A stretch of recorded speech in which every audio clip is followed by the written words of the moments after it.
What's up, Anders? AJ. So my next question is, what were fans of the early Slipknot like? Were they crazy fucking gothic kids, heavy metal heads, a mixed group? Um, were they really fucking rowdy at shows? And did that whole scene, did all the fans you have back then, did they continue to like Slipknot after, they became famous? Does Des Moines still have like a Slipknot scene, you might say, that's bigger than any other city? Early fans of Slipknot were definitely a mixed group for sure. The first year of shows, we never even played an all ages show.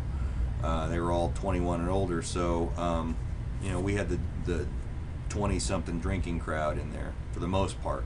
And then when we started playing all ages shows, we would get a bigger variety, and eventually towards the end of my time, we had people showing up in their own clown masks and outfits, and those guys started a group called the Sleepy Clan, which I'm not exactly sure what that meant, but I know those guys became good friends with Painface, and they would travel out of town to go to shows with us, and a couple of them actually ended up in the band Facecage, Matt Nyberg and Yo-Yo and V-Ken. They all had names, weird little nicknames and everything, and it was, those guys were a blast. But Pogo was one of the craziest, most ominously creepy ones that I've ever seen, because he'd completely dress up like the John Wayne Gacy Pogo clown. And Pogo's a big dude, huge barrel-chested guy, and deep voice, and he'd be in his clown makeup, and you'd say something to him and he'd go and you just get chills down your spine. So Slipknot doesn't really play here anymore. They haven't played here for a long time, but I think their fan base keeps being handed down to the next batch of rebellious metalhead teens who carry the knot until they get older and then pass it on themselves. And I haven't really patterned out or profiled what an aging Slipknot fan thinks of Slipknot when they get older. So I know they still have die-hard fans here, and I know people around here would love it if they'd play around here more often. But all right, AJ, next one. Question, how big is Slipknot in your life today? Meaning, like, how often do you get stopped a lot in Des Moines or in Iowa, on the street or wherever, with people saying, "Oh, weren't you in Slipknot?" and that sort of thing. Since you left, how often does Slipknot get brought up in conversation, I guess? And do you like that? Does it kind of piss you off? Are you sort of indifferent? Did it change over time? At first, was it annoying and now it's cool? Or, could you talk a little about that?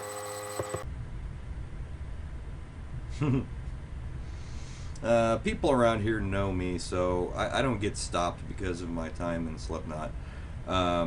Also, I'm constantly changing my facial hair and whether I'm growing my hair out or shaving my head bald. As you can see from these videos. So I'm unintentionally incognito most of the time, so I slip by people unnoticed. Usually if Slipknot is brought up in a conversation to somebody, it is somebody I'm with saying it, not me. I don't just go around blathering, tooting my horn, since gaining admiration for quitting a famous band isn't something that I yearn for.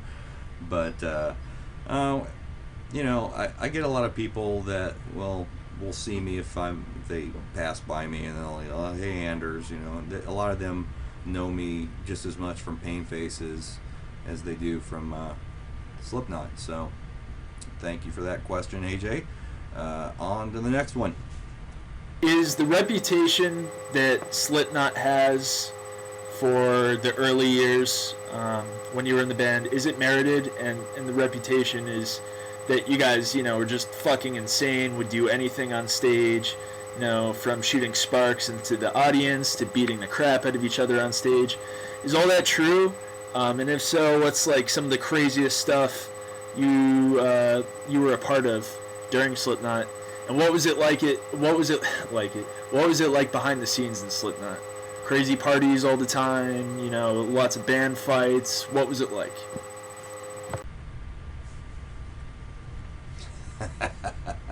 It's all true. It's all true. Ah!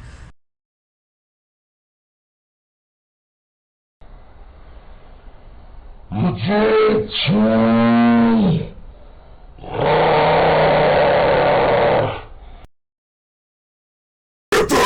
Covered in blood. We'd go out of our way to try to disturb the hell out of people. The craziest thing I was part of was I used to cut the hell out of myself on stage with the razor blade during whatever the last song was that we were playing for that particular show.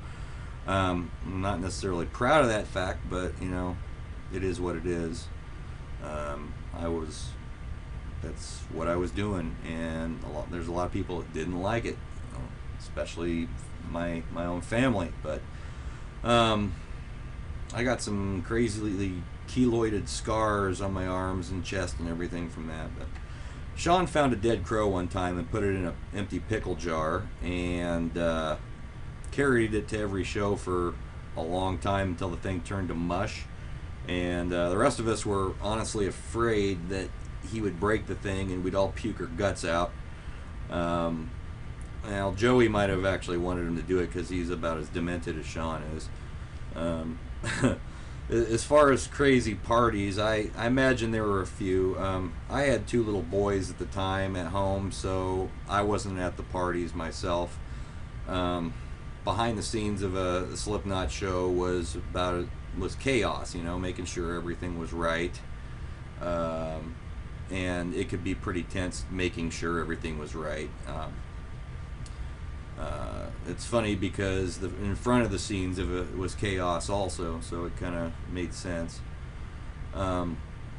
We'd walk in through the crowd glaring at everybody as we were walking by and trying to freak them out, and a lot of people did get spooked out, and that was the intention.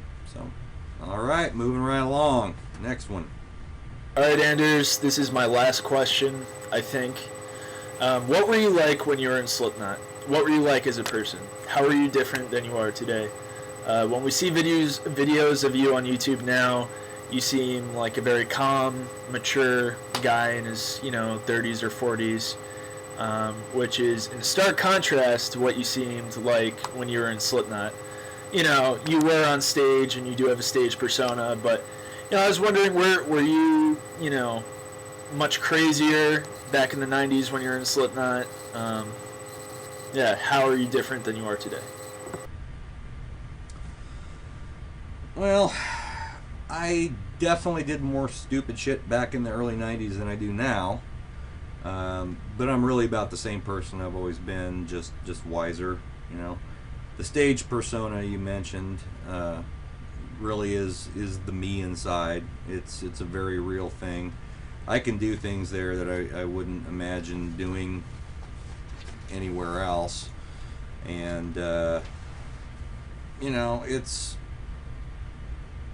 there I get to release my rage and all my anger and all my frustrations for everything. I'm sure those of you who have those same problems, which I'm sure most of you do, it's a great release. It allows me to have this calm, relaxed demeanor when I'm at home.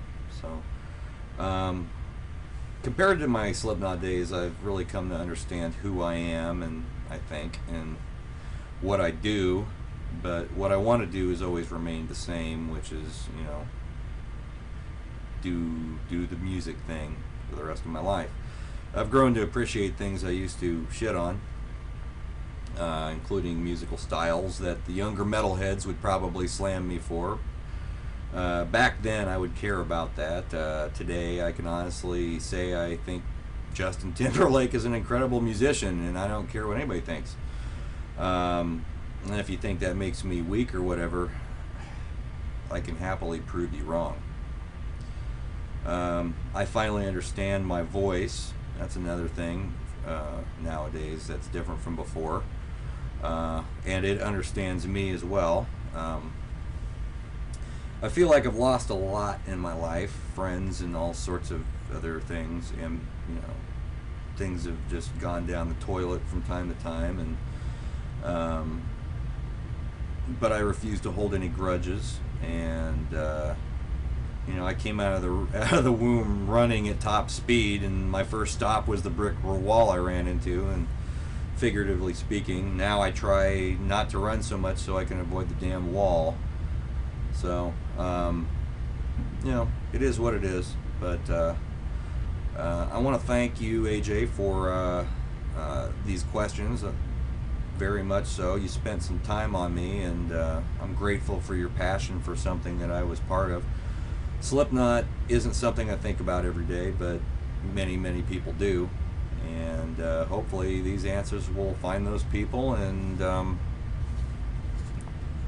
they'll be able to sit back and have the knowledge they didn't have before.